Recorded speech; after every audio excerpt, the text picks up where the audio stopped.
آشپزخونه، یخچال، گاز و غذاپزی،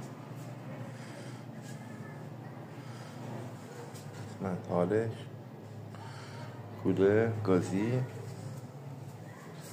و راهرو که تو اتاق داره.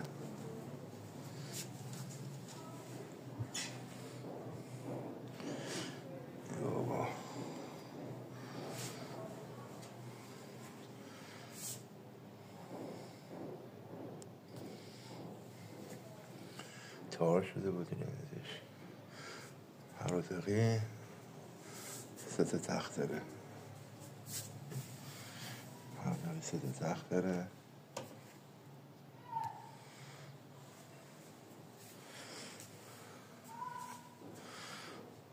همینجوره. خب برمیگردیم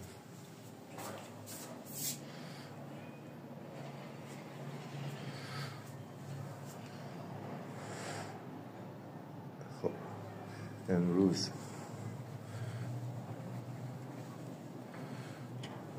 14/7/1404 هستش.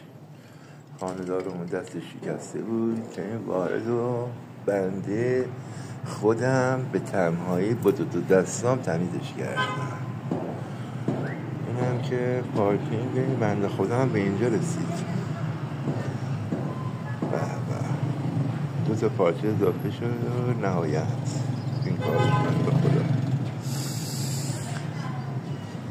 همه رو از سختی نجات بده.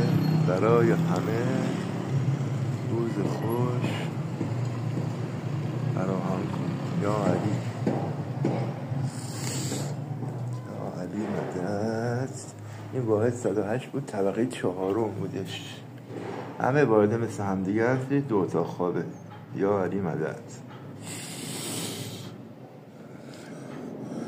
نمیشه چی؟ آپارتمانه از اینجا طبقه 4 108 برو 29 30